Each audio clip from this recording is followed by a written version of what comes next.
اس اعتبار سے ہمارا معاملہ علیحدہ ہے، لیکن دنیا کو بہت خوبصورت اور بہت ہی اعلیٰ اور بہت ہی اونچی شخصیت ایک نظر آتی ہے۔ بہرحال ایک پہلو سے یقیناً ماننا پڑے گا اس کی عظمت کو، کہ ہندو قوم کے لیے اور ہندوستان کے لیے، اس کی آزادی کے لیے جو عظیم جد و جہد کی ہے، اس میں کوئی شک نہیں۔ میں اس وقت جو بات عرض کرنا چاہتا ہوں کہ 1937 کا تصور کیجئے۔ 1937 میں آپ کو معلوم ہے 1935 میں قانون بنا تھا، اور پہلی مرتبہ الیکشنز ہوئے تھے بر صغیر میں 1937، اور وہ ہوئے تھے صوبائی الیکشنز۔ ان کے نتیجے میں وزارتیں قائم ہوئی۔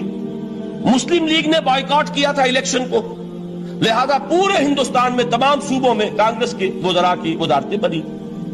ہریجن اخبار میں ایک مقالہ لکھا تھا گاندھی جی نے اس وقت، جس میں کہ ان کانگریسی وزراء کے سامنے نصیحت کے انداز میں یہ بات رکھی تھی کہ آج جب کہ آپ لوگوں کو اختیار مل رہا ہے، اور حکومت، یہ پہلی انسٹالمنٹ تھی جو انگریزوں نے دی تھی ہمیں، سیلف رول یا ہوم رول کی پہلی انسٹالمنٹ تھی، تو جو بھی تمہیں اختیارات مل رہے ہیں اس میں میں تمہارے سامنے حضرت ابو بکر اور حضرت عمر کی مثال رکھتا ہوں۔ یہ ہے وہ بات کہ جادو وہ جو سر چڑھ کر بولے۔ عربی میں کہتے ہیں الفضل ما شہدت بہ الاعداء، اصل فضیلت وہ ہے جس کا کہ دشمن اعتراف کرے۔ مہاتما گاندھی اگر اعتراف کر رہا ہے کہ تاریخ انسانی کی عظیم ترین شخصیتیں حکومت کی سطح پر وہ ابو بکر اور عمر ہیں، تو ابو بکر اور عمر کس درخت کے پھل ہیں؟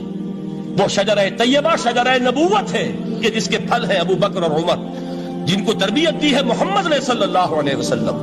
تو معلوم ہوا کہ یہ چیزیں وہ ہیں کہ جس کا لوہا آج دنیا مان رہی ہے۔ لہذا ہمیں قرآن مجید کے اعجاز کے پہلو سے ان اعتبارات سے خود بھی توجہ کرنی چاہیے اور دنیا کو بھی ادھر متوجہ کرنا چاہیے۔ اب میں تبرکاً 3 مقامات سے میں نے آیات پڑھی ہیں قرآن مجید کی عظمت کا، وہ ادراک اور شعور جو ہمیں ہو سکتا ہے۔ ہم وہ کہ جو قرآن کو مانتے ہیں اللہ کا کلام، ہم اس بنیاد پر سمجھے کہ اللہ نے اپنے کلام کی کیا مدح کی ہے۔ اور نمبر 2 یہ فارسی کا ایک مصرع ہے کہ قدر گوہر شاہ دانت یا بدانت گوہری، ہیرے جواہرات کی قدر و قیمت یا بادشاہوں کو معلوم ہوتی ہے جو ان میں کھیلتے ہیں، اور یا یہ کہ جوہری کو جو ان کا کاروبار کرتا ہے، جانتا ہے، پہچان ہے، پرکھتا ہے۔ عام آدمی کو کیا پتا، اس کے ہاتھ پہ اگر کوئی آپ ہیرا رکھ دیں وہ سمجھے شاید کوئی کانچ کا ٹکڑا، اسے اس کے اندر کوئی فرق محسوس نہیں ہوگا۔ قدر گوہر شاہ دانت یا بدانت گوہری، کہ ہیرے جواہرات جو ہیں ان کی قدر و قیمت کا اندازہ یا بادشاہوں کو ہوتا ہے یا جوہری کو ہوتا ہے۔ تو قرآن مجید کا عظمت کا صحیح ادراک یا اللہ کو ہے یا محمد الرسول اللہ کو ہے صلی اللہ علیہ وسلم۔ باقی جو کچھ دنیا دیکھتی ہے وہ تو وہ ظاہر کا ایک پہلو ہے، وہ تاریخی حقائق ہیں جو میں نے آپ کے سامنے رکھے۔ باقی قرآن مجید کی عظمت کا کوئی صحیح ادراک ہو سکتا ہے، یا وہ اللہ تعالیٰ کی زبانی اور یا ہوگا محمد الرسول اللہ صلی اللہ علیہ وسلم کے فرامین کی روح سے۔ اسی لیے میں نے 3 جگہ سے آیات پڑھی ہیں۔ ایک مقام سے سورہ رحمان کی ابتدائی 4 آیات، سورہ یونس کی 2 آیات، سورہ حشر کی 1 آیت، اور 3 احادیث نبویہ ہیں جن کا میں نے ذکر کیا ہے، اس لیے کہ تیسری جو ہے وہ بہت طویل حدیث ہے، وہ پوری میں اس وقت نہیں پڑھ سکتا تھا، اس کے صرف ابتدائی اور آخری کلمات میں نے اس وقت آپ کو سنائے۔ میں تھوڑی سی تشریح ان کی کروں گا تاکہ قرآن مجید کی عظمت کا جو نقش میرے اور آپ کے قلب پر ہونا چاہیے وہ صحیح در حقیقت ان آیات اور احادیث کی روشنی میں ہمارے دلوں پر قائم ہو جائے۔ دیکھیے قرآن مجید کی عظمت یہ کلام ہے، اس کی کلام کی عظمت کا پہلا پہلو ہے متکلم کی عظمت کے اعتبار سے۔ عربی میں کہا جاتا ہے کہ کلام الملوک ملوک الکلام ہے، بادشاہوں کا کلام کلاموں کا بادشاہ ہوتا ہے۔ بادشاہ جب گفتگو کرے گا معلوم ہوگا شاہانہ انداز ہے، ایک کوئی بھکاری گفتگو کرے گا یا کوئی کجرا گفتگو کرے گا، سبزی فروش کرے گا، کوئی مچھلی فروش کرے گا، ہر ایک کا پتہ چل جائے گا کہ کون بولا، وہ جس کو کہتے ہیں کہ تانت بازی راگ پایا۔ 2 جملے کوئی شخص بولے گا پتہ چل جائے گا کتنے پانی میں ہے، اس کے علم کا، فضل کا، تہذیب کا، تمدن کا کیا معیار ہے۔ اس لیے کہ کلام جو ہے در حقیقت متکلم کی پوری شخصیت کی عکاسی کرتا ہے، اس کا مقام کیا ہے، اس کا مرتبہ کیا ہے، اس کے ذہن کی بلندی کیا ہے، اس کے فکر کی گہرائی کیا ہے، اس کے افق ذہنی کی وسعت کیا ہے، اس سب کا اندازہ ہوگا کلام سے۔ تو اب یہ کلام ہے اللہ کا۔ معلوم ہوا کہ اللہ کی صفات کا ایک کامل عکس قرآن مجید میں موجود ہے۔ یہ بات سمجھیے، اس کو قرآن نے کس طرح بیان کیا؟ یہ وہ لطیف حقائق ہیں جن کے لیے قرآن مجید تمثیل کا پیرایا اختیار کرتا ہے۔ اب سورہ حشر کی تمثیل کیا ہے؟ لو انزلنا هذا القرآن على جبل، اگر ہم نے اس قرآن کو کسی پہاڑ پر اتار دیا ہوتا، لرأيته خاشعا متصدعا من خشیت اللہ، تم دیکھتے اس پہاڑ کو کہ اللہ کی خشیت سے دب جاتا اور پھٹ جاتا۔ وَتِلْكَ الْأَمْثَالُ نَضْرِبُهَا لِلنَّاسِ لَعَلَّهُمْ يَتَفَكَّرُونَ، اور یہ مثالیں ہیں جو ہم لوگوں کے لیے بیان کرتے ہیں تاکہ وہ تفکر سے کام لیں، غور و فکر کریں۔ اگر میں اور آپ قرآن کی عظمت سے واقف نہیں ہوں گے، اس بات کو نوٹ کر لیجئے، تو میں اور آپ اپنا وقت کیسے صرف کریں گے اس کے لیے؟ انسان کا ایٹیچیوڈ بڑا یوٹیلیٹیرین ہے، آج کے انسان کا خاص طور پر۔ وہ کسی ایسے ہی کام کے لیے وقت لگائے گا جس میں اس کے لیے فائدہ ہو، اور اس فائدے کی چیز اگر نہیں ہے تو اس کی طرف متوجہ نہیں ہوگا۔ اگر قرآن مجید کی عظمت کا ہمیں ادراک ہو جائے تو ہم اپنا پورا وقت اس کے لیے وقف کر دیں گے، اس کو سمجھیں گے، اس کی گہرائیوں میں غوطہ زنی کریں گے، جیسے اقبال نے کہا کہ قرآن میں ہو غوطہ زن اے مرد مسلمان۔ لیکن اگر یہ کہ اس کی عظمت کا ادراک نہ ہوا تو بس یہ کہ کبھی اتفاق ہو گیا کہ کھول لیا اور اس کو پڑھ لیا، پڑھ بھی لیا بغیر سمجھے، اور اس کا ثواب کسی اور کو پہنچا دیا۔ وہ آج حصول ثواب بھی نہیں رہا، ایصال ثواب ہی رہ گیا۔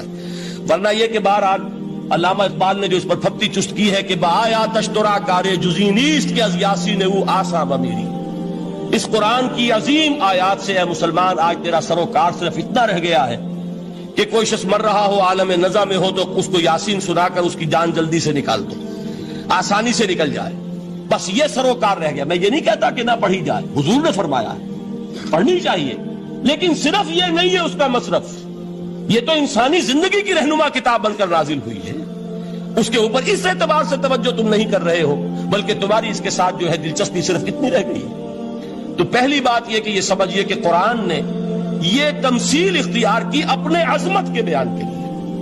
اگر ہم نے اس قرآن کو پہاڑ پر اتار دیا ہوتا تو تم دیکھتے کہ وہ پھٹ جاتا اور دب جاتا۔ اب اس کو سمجھیے، القرآن یفسر بعضہ بعضا، قرآن کا ایک حصہ دوسرے حصے کی تفسیر کرتا ہے۔ سورہ اعراف میں واقع آیا ہے کہ حضرت موسیٰ علیہ السلام کا آپ کو معلوم ہے کہ کوہ طور پر اللہ تعالیٰ سے ہم کلامی کا شرف حاصل کرتے تھے، گفتگو ہو رہی ہے لیکن اللہ نظر نہیں آ رہا۔ اب اس کو اپنے اوپر طاری کیجئے، یہ صاف سامنے آتے بھی نہیں، صاف چھپتے بھی نہیں۔ یہ جو صورتحال تھی کہ اگر کسی کی آپ آواز سن رہے ہیں، کلام سن رہے ہیں، سامنے نہیں آ رہا، تو آپ کے دل میں خواہش پیدا ہوگی کہ ذرا سے یہ پردہ بھی اٹھا دیا جائے، مجھے دیدار بھی حاصل ہو جائے۔ لہذا سورہ اعراف میں ہے جب کئی بار یہ شرف ہم کلامی حاصل ہوا اللہ سے، تو حضرت موسیٰ علیہ السلام نے بڑی ہمت سے کام لیا، بڑی جرت کی درخواست کر دی، رب ارینی انظر الیک، یہ جو پردہ بیچ میں حائل کیا ہوا ہے پروردگار، تو میرا شوق دیکھ، میرا اشتیاق دیکھ، تو مجھے ذرا دیدار بھی عطا ہو جائے۔ اس پر کیا بات کہی گئی؟ لن ترانی، موسیٰ تم مجھے ہرگز نہیں دیکھ سکتے، تم اس جسد ظاہری کے ساتھ، اس جسد مادی کے ساتھ، ان عنصری آنکھوں سے میرا دیدار نہیں کر سکتے۔ ولیکن انظر الی الجبل، دیکھو ہم تمہیں ایک مثال دیے دیتے، ذرا اس پہاڑ کی طرف دیکھو، ہم اپنی ایک تجلی اس پر ڈالیں گے۔ فإن استقر مکانہ فسوف ترانی، اگر وہ پہاڑ ہماری تجلی کو جھیل جائے، تحمل کر لے، تو تم بھی سوچنا کہ شاید ہمیں دیکھ سکو۔ اس کے بعد ہوا کیا؟ فلما تجلی ربہ للجبل جعلہ دکا وخر موسیٰ صعقا، جب اللہ تعالیٰ نے پہاڑ پر اپنی ایک تجلی ڈالی تو وہ پہاڑ جو ہے پھٹ گیا، اور موسیٰ، اب دیکھیے براہ راست تجلی موسیٰ پر نہیں ہے، یہ انڈائریکٹ مشاہدہ ہے تجلی ربانی کا کہ جو پہاڑ پر ہوئی ہے، اور پہاڑ کی جو کیفیت ہوئی ہے اس کے مشاہدے سے حضرت موسیٰ بے ہوش ہو کر گر گئے۔ وَصَعِقَ مُوسَىٰ خَرَّ مُوسَىٰ صَعِقًا، یہ ہے وہ مثال جو یہاں دی ہے قرآن کے لیے۔ لَوْ أَنزَلْنَا هَذَا الْقُرْآنَ عَلَىٰ جَبَلٍ لَرَأَيْتَهُ خَاشِعًا مُتَصَدِّعًا مِنْ خَشْيَةِ اللَّهِ۔ نتیجہ کیا نکلا؟ انفر کیجئے، استدلال، استنتاج۔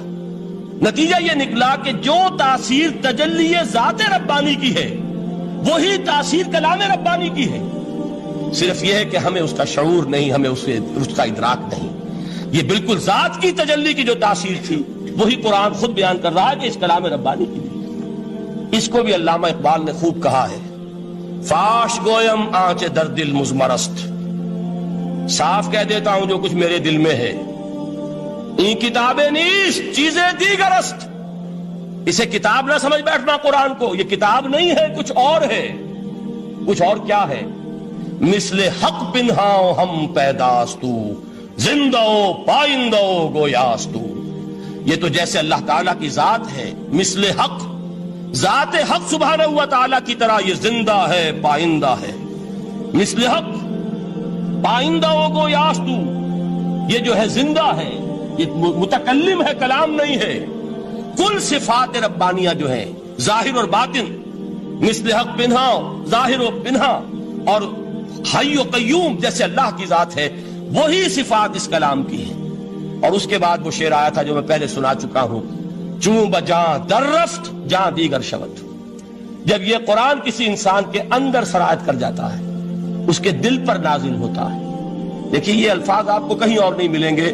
میرے نزدیک جہاں علامہ اقبال اس دور میں قرآن کی عظمت کا سب سے بڑا ثبوت ہے، وہاں عظمت قرآنی کے سب سے زیادہ واقف اور اس کا سب سے زیادہ شعور رکھنے والے بھی علامہ اقبال۔ یہ الفاظ آپ کو کہیں نہیں مل سکیں گے کہ مثل حق پنہاؤ ہم پیداستو، زندہ پائندہ گویاستو، چوں بجاں در رفت جہاں دیگر شود، جہاں چو دیگر شد جہاں دیگر شود، جب یہ انسانوں کے اندر سرایت کر جاتا ہے، ان کے اندر ایک انقلاب آ جاتا ہے، اور یہ اندر کا انقلاب ہے جو ایک عالمی انقلاب کا پیش خیمہ بنتا ہے۔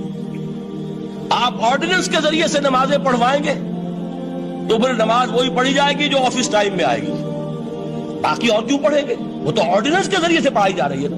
اس کا حشر تو وہ ہوگا جو ہمارے ہاں دیکھا جا چکا ہے۔ اور اس وقت بھی، اس زمانے میں میں نے یہ سنا ایک جگہ کہ کلاس 4 امپلائیز جو ہیں، وہ شروع میں جب آرڈیننس نافذ ہوا تھا ہمارے ہاں تو دفتروں میں بڑا اہتمام ہوا، آفیسرز نے خاص طور پر بڑے اہتمام سے ظہر کی نماز پڑھنی شروع کی، لیکن مجھے بتایا گیا کہ کلاس 4 امپلائیز جو ہیں ہمارے، یہ ڈرائیورز ہیں، پی-انز ہیں، یہ کھڑے ہنستے رہتے ہیں، شریک نہیں ہوتے۔ میں نے ان سے کہا وہ اس لیے کہ انہیں معلوم ہے کہ آپ بھی تو یہی پڑھ رہے ہیں صرف نماز، باقی آپ کے ڈرائیور سے اور آپ کے خانسامہ سے یہ بات چھپی ہوئی نہیں ہے کہ عصر آپ نے بھی نہیں پڑھنی، یہ صرف زور ہے جو آپ پڑھ رہے ہیں۔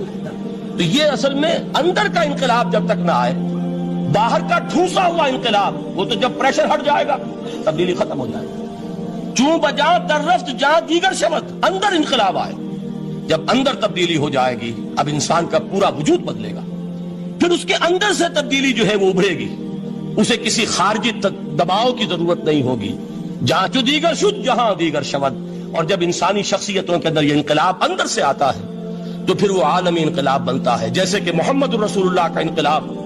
واقعہ یہ ہے کہ اگر جوش کانسپیریسی، عبداللہ ابن سبا کی سازش اگر کامیاب نہ ہو گئی ہوتی اور مسلمانوں کے اندر آپس کا اختلاف اور سر پھٹول نہ ہو جاتا، جو حضرت عثمان کی شہادت، پھر حضرت علی کی شہادت رضی اللہ تعالی عنہما، اور حضرت علی کی دوران خلافت یہ آپس کے جو جنگیں ہوئی، جنگ جمل، جنگ صفین، جنگ نہروان، اگر یہ نہ ہوئی ہوتی تو جس سپیڈ کے ساتھ اور رفتار کے ساتھ انقلاب محمدی کی توسیع ہو رہی تھی علی صاحب الصلاۃ والسلام، کوئی طاقت دنیا میں نہیں تھی۔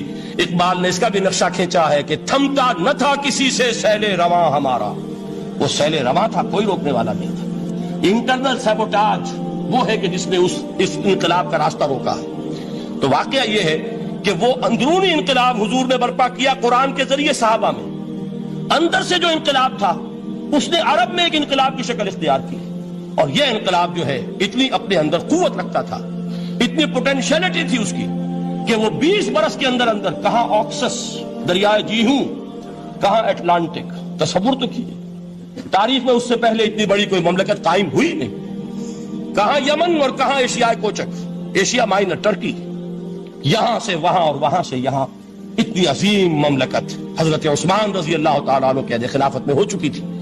یہ بات اگر یہ چلتا معاملہ آگے تو کوئی قوت اب نہیں رہی تھی، سلطنت روما ختم ہو چکی تھی، سلطنت کسرا ختم ہو چکی تھی، بخشتے اڑ گئے تھے، اب کون سی طاقت رہ گئی تھی جو سیلاب کا راستہ روکتی؟ یہ وہ یہودی سازش ہے جس نے اندر سے سیبوٹاج کیا۔ بہرحال یہ ہے انقلاب محمدی کا طریقہ، اندر سے تبدیلی، اسی کو علامہ اقبال نے کہا ہے، تیرے ضمیر پہ جب تک نہ ہو نزول کتاب، گرہ کشا ہے نہ راضی نہ صاحب کشاف۔